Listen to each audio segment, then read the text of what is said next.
violaciones expresas o implícitamente al derecho internacional público. A veces los nombres son expresiones, son solo los nombres o expresiones, pero de una misma era, sino o de una misma descripción que tiene su contenido, ¿verdad? Y para ello tenemos como primer punto el derecho facial. El derecho facial es un funcionario que se encargaba de las formalidades relativas a las declaraciones de guerra y tratados de paz. El derecho facial surge debido a que en Roma habían varios funcionarios especialmente encargados de formalidades relativas a las declaraciones de las guerras y a la conclusión de todos los tratados de paz. Es así como vemos que en la origen del derecho internacional público se involucra la guerra y la paz, contrariamente a la tendencia moderna que se ha descartado la guerra y por consiguiente es llamado derecho de la guerra para aceptar únicamente la paz y el derecho internacional como una expresión de este derecho. También tenemos el jus gentium. Este es un derecho de gentes, derecho o disposiciones legales aplicables únicamente dentro del territorio romano a los extranjeros. En este sentido opuesto encontramos el jus civile, que era el derecho o disposiciones legales aplicables solamente dentro del Estado romano a los extranjeros o a los peregrinos. También tenemos el jus inter omnes gente. Esta es la rama del derecho aplicable entre los pueblos. Y el derecho de naciones, que este es un derecho que se da entre los estados ingleses. Esas son las denominaciones que varios tratadistas tienen acerca del derecho internacional público, que se le pueden denominar, ¿verdad? Ahora bien, ¿me pueden confirmar si cambié de diapositiva, por favor? Sí, licenciada, cambió. Sí, licenciada. sí, licenciada. Sí, licenciada. Muy amable. Bueno, como sabemos de que existen varios autores que hacen algunas discusiones para establecer si el derecho nacional o el derecho internacional o extranjero o externo son dos ordenamientos jurídicos distintos, o si bien, por el contrario, únicamente constituyen uno solo. Las discusiones lo vamos a enfocar desde diferentes ángulos doctrinarios, constitucionales, filosóficos y propiamente internacionales. Para eso tenemos la escuela dualista. Estas escuelas son totalmente distintas y no pueden convivir entre ellos. La escuela monista en el derecho interno y en el derecho externo logran convivir para formar uno solo. Y la escuela conciliatoria, el derecho nacional y el internacional son distintos, pero pueden convivir de forma pacífica. Acá en Guatemala tenemos la regulación, a ver si alguien quiere participar, en donde encontramos regulado el derecho internacional público acá en nuestra legislación. A ver, licenciada, disculpe. Sí, Ronnie. Perdón. Sí, Ronnie. Podría estar constituido en el artículo 149 de la Constitución, que es la relación del Estado de Guatemala con otros estados. No, ¿me lo puedes leer, por favor? Perdón, es que voy manejando, pero sí me recuerdo que ese es el artículo donde preceptúa la relación del Estado de Guatemala con la convivencia en otros estados. Y si no estoy mal, el 151, que también habla sobre los tratados y convenios que el Estado de Guatemala celebra con otros estados. Ok, muchas gracias. Gracias, Ron. En efecto, sí es la Constitución Política de la República de Guatemala que regula específicamente acerca de la relación que se tiene con otros estados. A ver, ¿alguien más tiene su constitución a la mano? Buenas tardes, licenciada. Buenas tardes. Cuéntame. Yo tengo la Constitución. Sí, por favor. ¿Qué artículo consideras tú que se encuentra? 149. ¿Qué dice el 149? De las relaciones internacionales, Guatemala normará las relaciones con otros estados de conformidad con los principios, reglas y prácticas internacionales con el propósito de contribuir al mantenimiento de la paz y la libertad, al respeto y defensa de los derechos humanos, al fortalecimiento de los procesos democráticos e instituciones internacionales que garanticen el beneficio mutuo y equitativo entre estados. Ok, muchas gracias. Ahora, ¿alguien que quiera leer el artículo 46, por favor?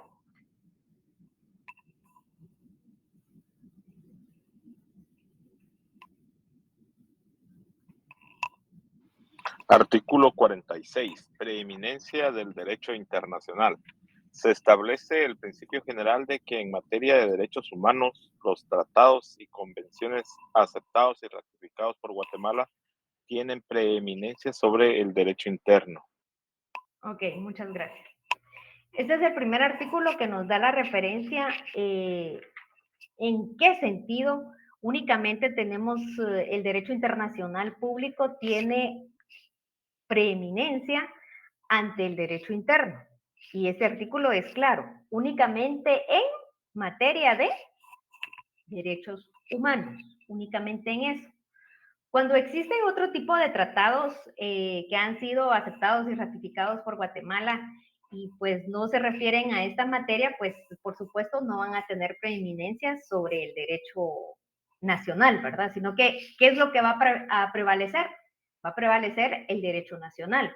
Ahora bien, si estamos hablando específicamente en temas de materia de derechos humanos, por supuesto, va a tener más preeminencia el derecho internacional ante el derecho nacional. ¿Me explico?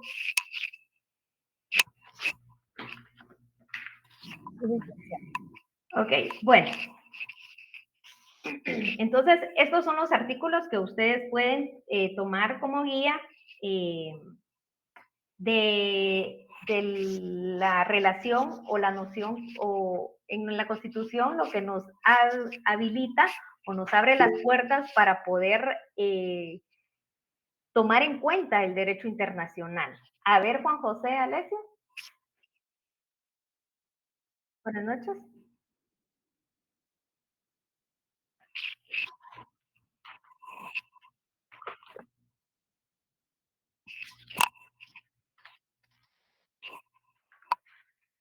¿El 20 qué me dijiste? El derecho de...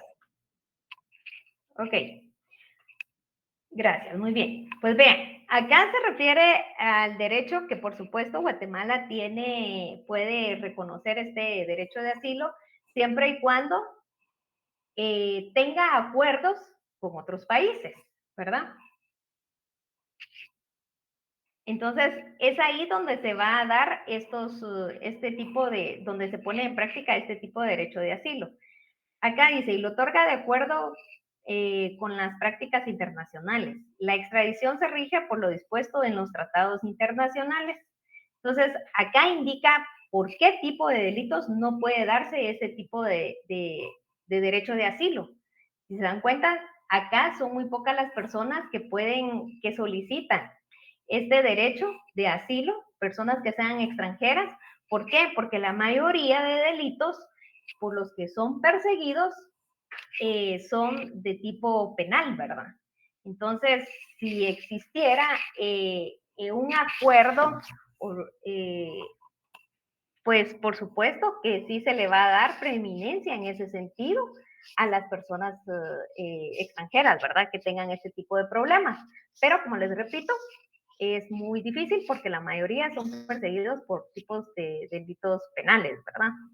Entonces, ese sería el artículo que nos da acerca regresando, ¿verdad? Al artículo 46 es el que nos va a dar, es el que dispone el principio de materia de derechos humanos sobre los convenios aceptados y ratificados en Guatemala. Ahora bien, como ya lo indicamos, tiene una preeminencia, pero ¿qué otros artículos nos hablan acerca de cómo es ese proceso o ese procedimiento para poder llegar a un acuerdo con los estados o poder formar parte de los tratados internacionales? ¿Qué norma nos regula ese procedimiento, jóvenes? ¿A quién le atribuye, acá en Guatemala, a quién se le atribuye esa función? Al Ministerio de Relaciones Exteriores. Gracias. ¿Quién más quiere hablar? Michelle, Estuardo. Licenciada, buenas tardes. Sería el Congreso, ¿verdad? De conformidad con el artículo 171, si no mal recuerdo. Exactamente. Habla... ¿Puedes leerlo, por favor? Sí, licenciada, muy bien, permítame. Específicamente habla de que corresponde también al Congreso. Me voy a enfocar en el literal donde habla directamente de eso, ¿verdad? El uno sería, perdón, creo que es, perdón, aprobar antes de su ratificación los tratados, convenios o cualquier arreglo internacional cuando afecten a las leyes vigentes para que esta Constitución requiera la misma mayoría de votos, ¿verdad? También está el numeral número 4, que constituya el compromiso para someter cualquier asunto a decisión judicial o arbitraje internacionales.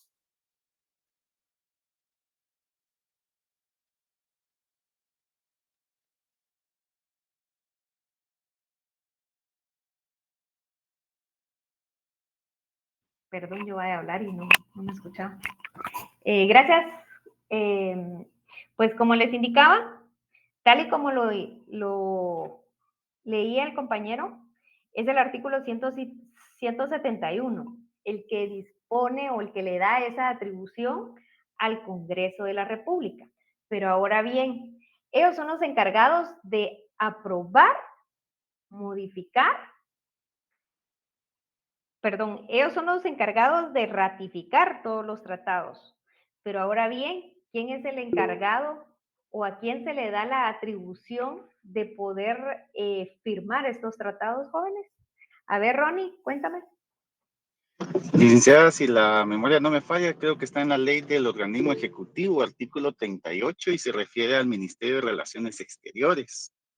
En este caso sería el Ejecutivo, el gobierno ejecutivo, el organismo ejecutivo, quienes estaría la parte de negociación y firma del tratado, que una vez firmado se traslada al Congreso, como bien dijo el compañero, para que se ratifique el mismo y tenga fuerza de ley. Gracias. Exactamente. Muy bien, gracias. ¿Alguien más que quiera hablar? Perdón, ¿qué artículo fue que dijo Ronnie? Él mencionaba la ley del organismo ejecutivo. Licenciada, buenas tardes. Le saluda Sergio Quiñones. ¿Qué tal? Eso se encuentra regulado en lo que es la Constitución Política de la República. Yo ando en la calle también y no tengo acá, pero donde habla exactamente de las funciones del presidente, que dice de que el presidente de la República es el encargado de la relación y de la política exterior con otros países vecinos. Muy bien, gracias. ¿Alguien más levantó la mano? Licenciada, buenas tardes. Buenas tardes. Eso está en el artículo 183, literal O, de la Muy bien. Constitución. Muy bien, gracias, Axel. Exactamente. Acá es el presidente el que tiene esa función. Tal y como lo indicaba Sergio y el compañero Axel, está tipificado en el artículo 183, que ahí es donde le da las funciones al presidente de la República. Específicamente en la literal O, que indica dirigir la política exterior y las relaciones internacionales, celebrar, ratificar y denunciar tratados y convenios de conformidad con la Constitución, ¿verdad? Entonces, ¿quién es el que va a negociar? Por supuesto, tiene que ver el Ministerio de Relaciones Exteriores porque ellos son los encargados, ¿verdad? Pero para poder firmarlos tiene que ser firmado por el presidente. Esta es la función que se le da al presidente. Posteriormente, firmados dichos tratados o acuerdos internacionales, pues ya pasan al Congreso de la República, organismo legislativo, ¿para qué? Para que puedan ser ratificados, ¿verdad? Si esos convenios no están ratificados, los convenios o tratados no están ratificados, ¿consideran ustedes que podemos hacer uso de ellos? ¿Podemos exponerlo o podemos tomarlo en cuenta para un caso concreto? Aún no, licenciada. Exactamente. Sergio, a ver, ¿ya nos averiguaste acerca de la visita? Bueno, Sergio anda manejando, me indicaba. Bueno, continuamos. Entonces, es así como el organismo legislativo tiene esa función de poder ratificar todos esos tratados internacionales. Y por supuesto, van a tener preeminencia sobre el derecho nacional únicamente en materia de derechos humanos. Entonces, acá, si ustedes quieren, en algún caso concreto que ustedes llevan, pues quieren hacer mención acerca de un tratado que se refiere o que establece algo referente a los derechos humanos, pues ustedes pueden invocarlos, ¿verdad? Según el Tratado Internacional, en su artículo tal y tal, pues establece que para que al momento que, que el juzgador pueda resolver, lo tome en consideración, ¿verdad? Entonces, eso se trata este tipo de regulación que nos da acá en Guatemala. También tenemos la escuela conciliatoria, el derecho nacional e internacional son distintos, pero pueden convivir de forma pacífica. Estas serían las tres referencias que podemos hacer acerca del derecho nacional versus el internacional. Lo que sí les tiene que quedar muy claro es de que el derecho internacional va a prevalecer sobre el derecho nacional únicamente en materia de derechos humanos, tal y como lo establece el artículo 46. Ahora bien, también debemos de aludir a las fuentes del derecho internacional público para poder tomar en cuenta como referencia, podemos tomar el artículo 38, numeral 1, del Estatuto de la Corte Internacional de Justicia. Anoten ahí, artículo 38, numeral 1 del Estatuto de la Corte Internacional de Justicia. A ver, ¿alguien lo tiene a la mano? Me imagino que no, porque no se los había pedido, ¿verdad? Pero como ustedes son bien prácticos ahí para manejar todas las redes y el móvil, me imagino que a estas alturas ya lo descargaron. ¿O no? Todavía lo andan buscando. Bueno, pues tenemos, para poder hablar acerca de las fuentes del derecho internacional, les indicaba, tenemos que tomar en cuenta este artículo, específicamente en el numeral 1. Anoten, del Estatuto de la Corte Internacional de Justicia. Por favor, descárguenla y cuando yo les vaya hablando acerca de algunos artículos, pues ustedes pueden ir subrayando. A ver, cuéntame, Juan José.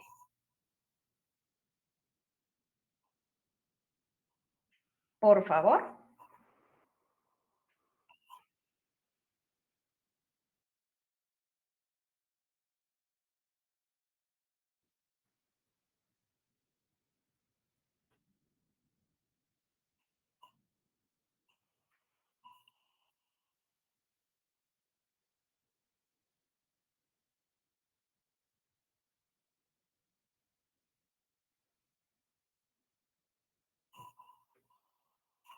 Sí, por favor.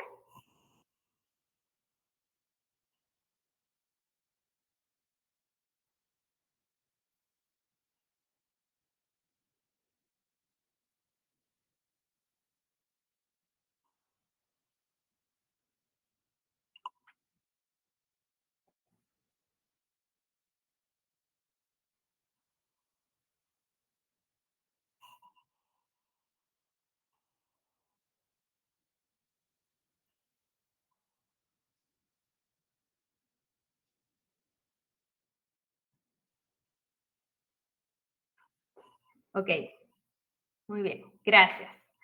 Se te agradece.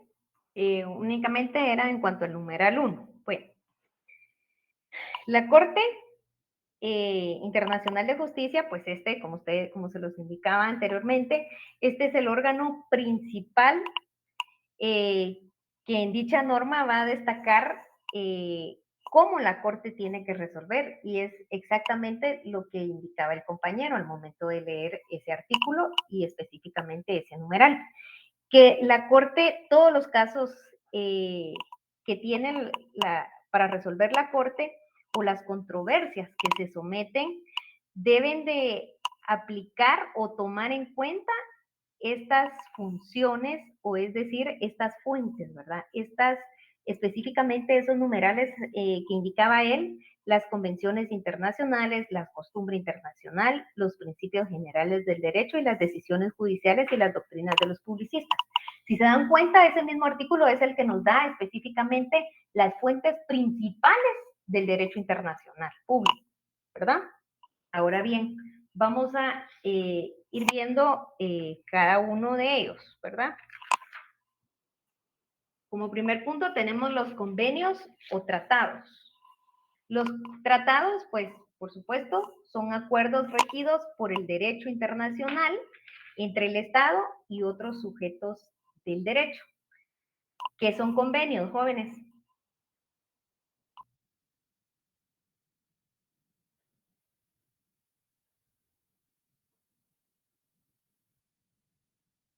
¿No vieron eso en derecho administrativo? ¡Ay, qué pena!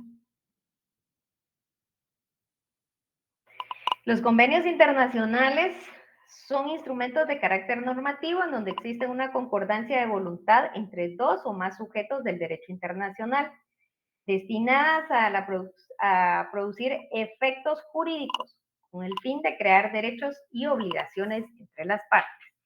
Entonces, la Corte Internacional de Justicia debe tomar muy en cuenta al momento de resolver un caso concreto este tipo de fuentes, ¿verdad?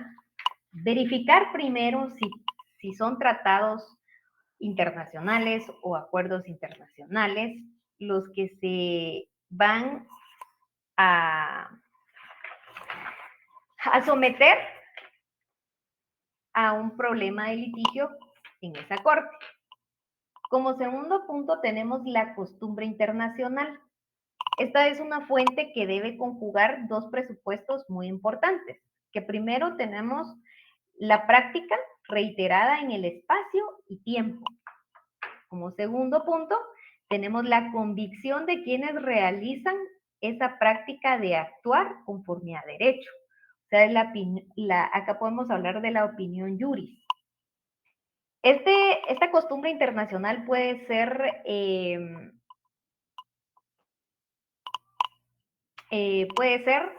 de tres, o lo podemos ver de tres puntos de vista. Como primer punto tenemos que puede ser universal. La universal, en este sentido, se involucra de manera general a la mayor parte de miembros de la comunidad internacional. Eso se refiere a la universal. La regional específicamente se refiere a un grupo de estados. La bilateral, esta se refiere si involucra a dos estados únicamente. A eso se refiere. Ahora bien, también tenemos los principios generales del derecho. Este tipo de principios se refiere a que sean comunes a los distintos sistemas jurídicos y tradiciones culturales. Tiene que ser muy común. A eso se trata este tipo de principio de derecho general, principios generales del derecho. Para los que ya cuentan con el libro, pues ahí van a ver en el libro del licenciado Carlos Lario Ochaíta también nos hace referencia acerca de unas posibles fuentes que pueden ser como secundarias. En mi criterio, estas son las tres primeras fuentes principales que debemos de aplicar al momento de resolver un caso concreto en materia internacional. Pero también tenemos y contamos con las fuentes auxiliares, que dentro de las fuentes auxiliares,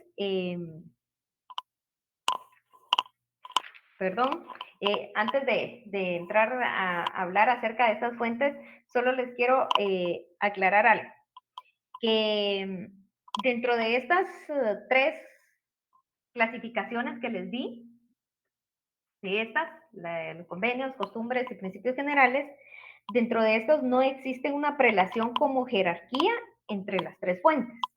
No existe ninguna. No podemos decir de que en primer lugar va la costumbre o en primer lugar el principio general, ¿verdad? En este sentido, que podamos decir que los tratados sean más importantes que las costumbres, como les indicaba, o que la costumbre sea más importante que los principios generales o viceversa, ¿verdad? Acá todo va a depender de las fuentes, de cómo lo va o qué es lo que necesita el juzgador, en este caso, para poder ponerlo en práctica, ¿verdad?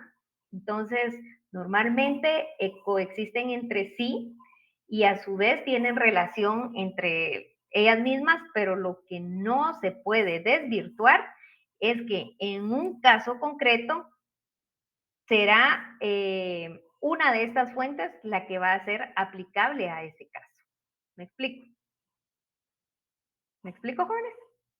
Entonces, va a ser, son muy importantes las 3, pero depende al caso concreto. No sé si ustedes han visto un meme que dice, ahorita me recordé, ¿verdad? Cuando les indicaba de que todo depende. Hay un meme que dice, tanto que estudié Derecho, tantas leyes que estudié, pero al final todo depende, ¿verdad? Entonces, algo así estamos con este tema de las fuentes, que todo va a depender de cada caso para poder aplicar cada una de estas fuentes. Ahora bien, junto a las fuentes principales también contamos, a ver, alguien levantó la mano, Ethel. Sí, licenciada, en el punto anterior, esto significa que a pesar de que coexisten estos principios, a la hora de emitir un juicio solamente usarán uno. Exactamente, depende del caso en concreto. Ya. Uh-huh. Gracias. Ok, de nada. Bueno, como les indicaba que junto a estas fuentes también tenemos las fuentes auxiliares. Las principales serán las anteriores que les indicaba, pero también contamos con las fuentes auxiliares, que dentro de las fuentes auxiliares tenemos estas fuentes sirven para poder determinar el derecho, y esas fuentes auxiliares tenemos como la jurisprudencia, sin perjuicio que las sentencias o fallos sean obligatorias únicamente para las partes en una controversia determinada. Ustedes acá conocen la jurisprudencia, ¿verdad? ¿A qué se le llama jurisprudencia acá en Derecho Nacional? ¿O cómo lo toman en cuenta? ¿Cómo les han enseñado a ustedes?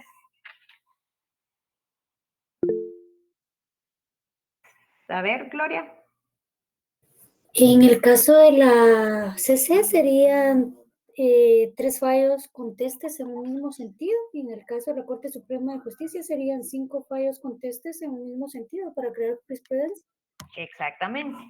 Entonces, lo mismo sucede acá en materia internacional. Van a ser fallos judiciales internacionales, y a eso es lo que se entienden las sentencias que van a ser emitidas por la Corte Internacional de Justicia, así como los fallos que justamente mencionaba la compañera, que son de órganos jurisdiccionales, siempre y cuando sean en materia internacional, ¿verdad? Entonces también se pueden tomar, por eso es que se toman como fuentes auxiliares. Otra de las fuentes que también se toman en cuenta es la doctrina, que esta la encontramos en todos los textos, las docencias, revistas, ¿qué más? Menciónenme artículos, todo lo que realizan especialistas en derecho, ¿verdad? Los autores. A eso se refiere este tipo de doctrina. También hablamos en el libro, como les explicaba, ahí también menciona unas posibles fuentes, que menciona la equidad. La equidad la menciona, que la aplicación de la justicia es en un caso concreto. La equidad normalmente inherente a la correcta aplicación del derecho y el juez internacional. Al igual, su juez interno está llamado por su propia función a tomarla en consideración en la medida que sea compatible con respecto a un caso que sea internacional, ¿verdad? Ahora bien, también menciona el jus cogens. A ver, ¿alguien tiene... Bueno, ustedes saben qué significa el jus cogens. ¿Alguien que quiera explicarlo? Y no me digan que no lo han visto porque sí lo vieron.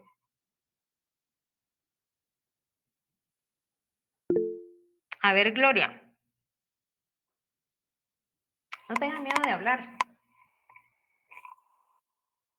Yo me recuerdo que es la facultad de coerción, o sea, de obligar a que,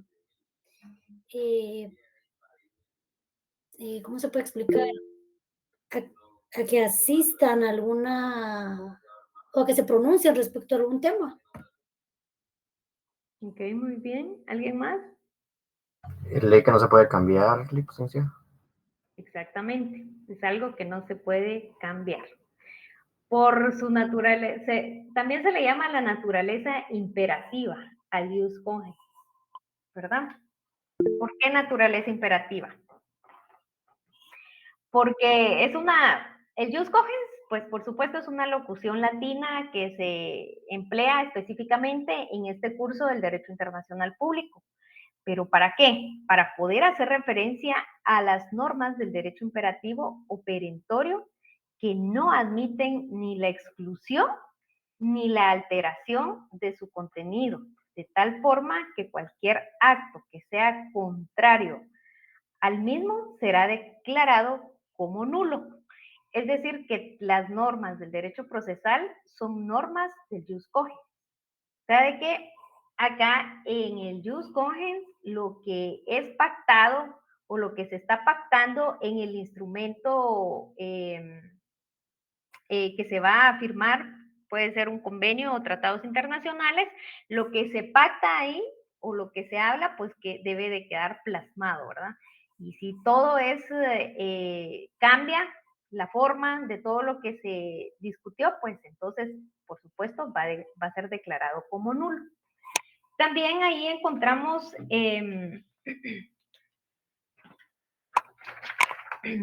la opinión pública, que el autor Carlos Lario Chaita menciona que puede ser una posible fuente, pero para mí la opinión pública también podría entrar en el tipo de doctrina, ¿verdad? O sea, asimismo menciona los actos de la organización internacional. En este punto se refiere a las organizaciones gubernamentales y dichos actos están representados en las resoluciones de la ONU y en las recomendaciones de seguridad.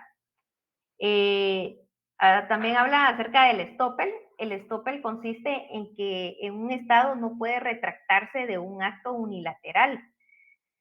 Cuando otro Estado ha adoptado cuando un Estado ha adoptado una determinada medida basada en dicho acto, ¿verdad? Entonces no se puede retractar. A eso se refiere este tipo, el estoppel, que podría ser una posible fuente del derecho internacional público, ¿verdad? Pero yo, para no confundirlos, se los realicé de esta forma, que existen las fuentes principales y también las fuentes auxiliares. Entonces, en este sentido, tenemos organizaciones internacionales que no tienen naturaleza vinculante u obligatoria, lo que significa que carecen de relevancia porque pueden abordar temas muy significativos o pueden reflejarse una costumbre internacional existente o volcarse a los principios generales del derecho, ¿verdad? Sin embargo, siempre vamos a encontrar tipos de casos, o perdón, casos en concreto de resoluciones internacionales, ¿verdad? Todas las que sean, hayan emitido la Corte Internacional de Justicia. No sé si tienen alguna duda hasta el momento. Ethel. Sí, licenciada, no me queda muy clara el último principio del licenciado Lario. Ajá. ¿Cuál? Si es stopping o stopper. Es Stoppel. Stopper. Stoppel, ajá. Okay. Stoppel. Este no me queda muy claro. Ahí lo pueden encontrar ustedes en el libro. El Stoppel. Es la última fuente que él habla acerca de los actos unilaterales de los estados. Gracias. Ok, de nada. Entonces ahí lo pueden encontrar. Pero, como les digo, el Estatuto de la Corte Internacional de Justicia es bien clara en indicar, bueno, los jueces de la Corte Internacional pues deben de tomar en cuenta o aplicar esas fuentes que menciona específicamente el artículo 38, numeral, a ver si anotaron. Numeral 1. Muy bien. 1. Excelente. Va a venir fácil el examen. Gracias. Gracias.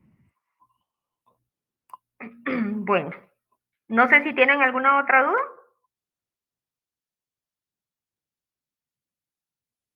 Licenciada, buenas tardes. Mire, cuando estaba hablando de lo referente,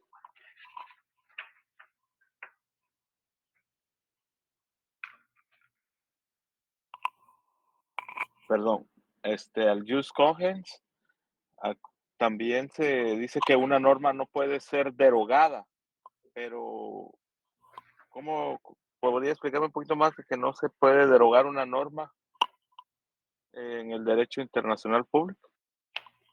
Ok, vean, esa es la que más les llamó la atención, ¿verdad? Yo ya lo sabía.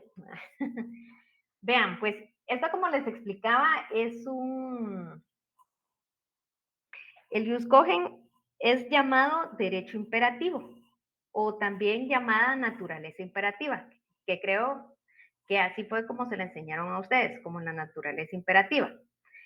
Que sirve únicamente para hacer referencia a las normas del derecho imperativo que no admiten ni la exclusión ni la alteración del contenido que se ha realizado. O sea, nosotros como Estado podemos venir y ratificar, el Estado de Guatemala puede ratificar un convenio. Sin embargo, no se puede alterar. Nosotros acá en el derecho interno o nacional, no se puede alterar algo que ya se ha pactado con otros estados. ¿Me explico? Sí, licenciada, pero mi pregunta era si se podía derogar. Esa es la duda que tengo, si se puede derogar un convenio por un Derogar un estado. convenio. Ah, ok, muy bien, gracias.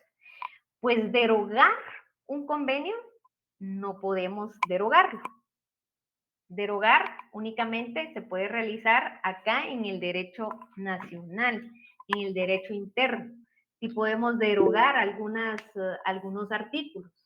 Sin embargo, si el Estado de Guatemala ya no quiere formar parte de un tratado internacional, ¿qué es lo que pasa? A ver, ¿quién levantó la mano? ¿Ronnie Estuardo? Sí, licenciada, buenas noches nuevamente. En estos casos es el convenio propiamente en sus cláusulas o puntos donde se da por terminado las formas o que se puede dar por terminado el convenio, ya sea por de unanimidad de las partes o unilateralidad de las personas que también, de los estados que estén involucrados. Ujú. Obviamente por las situaciones en que estén convenidos, ¿verdad? Tiempos, plazos y la forma en que se puede dar por terminado el convenio. O retirarse del Estado de Guatemala, si es un convenio donde son varios estados, siempre notificando el retiro del país en ese convenio. Exactamente. Gracias, Ron. Exactamente. Todo va a depender de lo que se establezca dentro del convenio. Ahora bien, tal y como lo indicaba él, acá en Guatemala se han dado casos de este tipo, el cual Guatemala ya no quiere formar parte de alguno de los tratados. ¿Han escuchado ustedes acerca de alguno?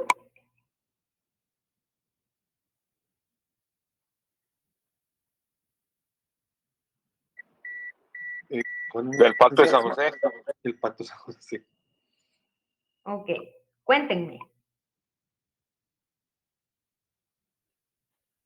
Ya Ahora no, en el Congreso están, perdón, licenciado, interrumpí. Ahora en el Congreso están hablando de que quieren desconocer el Pacto de San José para implementar la pena de muerte, cosa que se ve un poco complicado, ¿verdad? Es lo que está sonando hoy en día. ok, ahora ya que tocaron este tema, algo muy importante. ¿Será que nosotros como Estado de Guatemala podemos, ya no podríamos formar parte de eso? ¿De ese tratado o convenio? ¿Qué vimos acerca del artículo 46 de la Constitución Política de la República de Guatemala? Sobre la preeminencia del derecho internacional público en tema de derechos humanos, ¿verdad, licenciado? Exactamente. Y el Pacto de San José contiene temas acerca del derecho de derechos humanos, ¿verdad? ¿Por qué? Porque ahí eso es lo que quieren, ¿verdad? Vean, el Estado de Guatemala viene y forma parte de este tratado, de este pacto, ¿verdad? De este tratado. Pero ahora bien, ya no quieren. Y ahorita andan vendiendo la idea a muchos candidatos. Espero no ofender a nadie acá ¿verdad? Y perdón, me disculpo. Pero a lo que yo voy es de que andan vendiendo la idea que quieren implementar la pena de muerte. Disculpen, pero la pena de muerte está establecida en nuestra legislación. Está establecida. Lo que no hay es un procedimiento para, ¿qué es lo último que realiza el presidente? El indulto, Lic. El indulto, exacto, gracias. Para el indulto presidencial no existe un procedimiento específico para eso. Entonces, aunque así muchos quieran venir y salirse, muchos candidatos quieran decir de que sí van a implementar la pena de muerte y esto, la pena de muerte está vigente acá en nuestro país. Pero el problema es de que si se la quieren aplicar a alguien, no existe. En primer lugar, no existe un procedimiento para el indulto presidencial.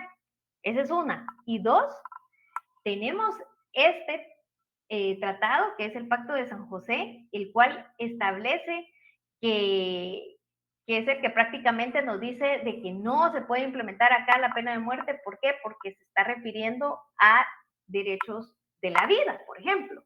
Hay varios derechos humanos, entonces es bien contradictorio, por eso a veces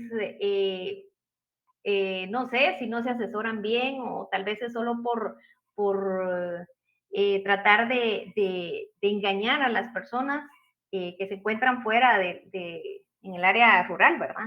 Entonces es bien lamentable, pero la pena de muerte está acá en Guatemala, pero no existe ese procedimiento.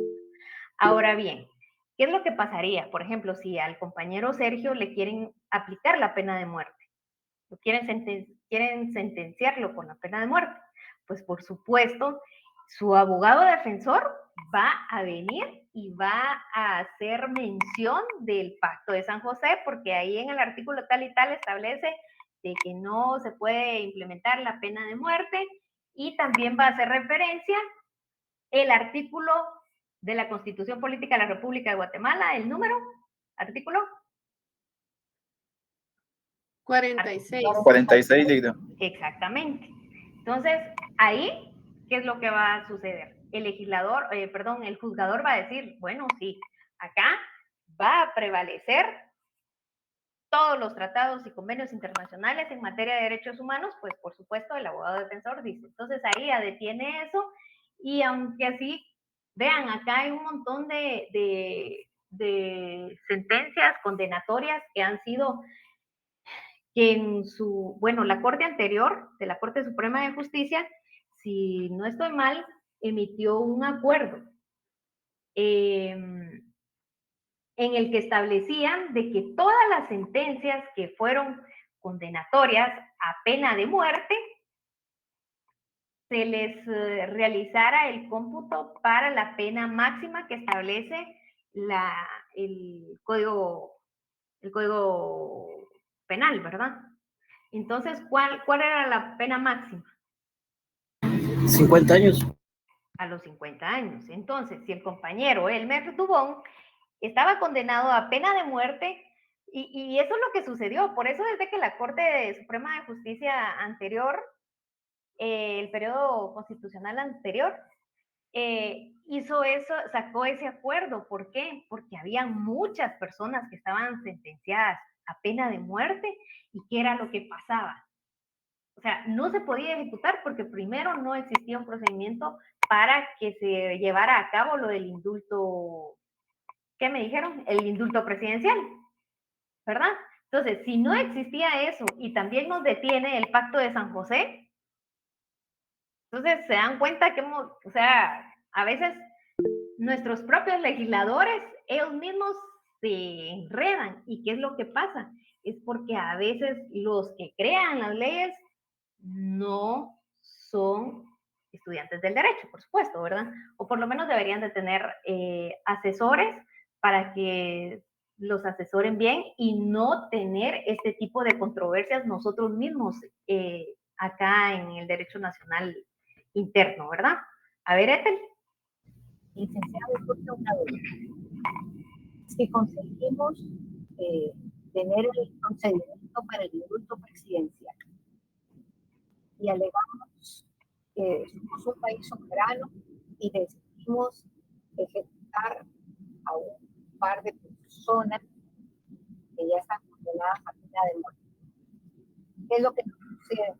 Internacionalmente nos condenan, nos excluyen, ¿qué es lo que nos pasa? Por supuesto, el Estado de Guatemala va a tener una sanción. Va a ser sancionado, ¿verdad? Por supuesto, porque no existe un procedimiento. Y por eso es de que ningún juzgador, nadie se va a atrever a implementar, o sea, o llevar a cabo, mejor dicho, la pena de muerte.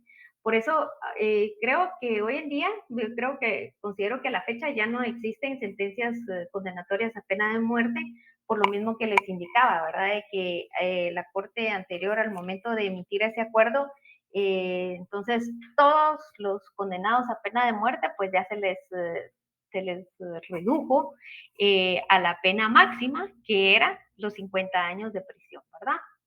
Entonces, no sé si estamos ahí claros. Ethel, perdón, es que casi no te logré escuchar muy bien, pero no sé si respondí a lo poco que te escuché. Sí, mi mayor duda era qué sucedía si hacemos caso omiso del Pacto de San José y ejecutamos a un par de privados de libertad que obedecen la pena de muerte. Sí, mira, bueno, pues en primer punto, fijo, pues el Estado va a ser demandado, ¿verdad?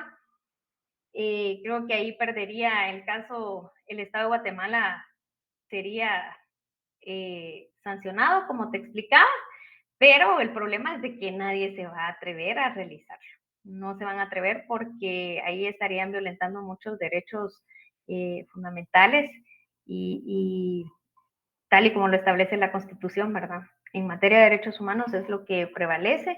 Por eso no se dejen llevar cuando les digan o no crean cuando les digan de que van a implementar la pena de muerte, porque esto sí es un caso muy complicado. O sea, como les digo, nuestros mismos legisladores se metieron en este enredo que no se puede salir. ¿Alguien levantó la mano? No sé si estamos claros, perdón, en cuanto a esto, jóvenes, las fuentes.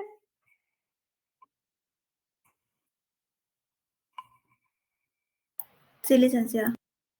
Ok, bueno, entonces, como ya tienen todo claro, nos vamos a quedar hasta acá el día de hoy y el día viernes continuamos con los temas acerca de los sujetos que intervienen al momento de firmar los tratados o convenios internacionales, ¿verdad? ¿Cuáles son todos esos sujetos? Entonces, les deseo una feliz noche, que descansen y nos vemos el día viernes. Feliz noche, licenciada. Feliz noche. Feliz noche, Ligda. Gracias. Feliz noche, licenciada. Feliz noche.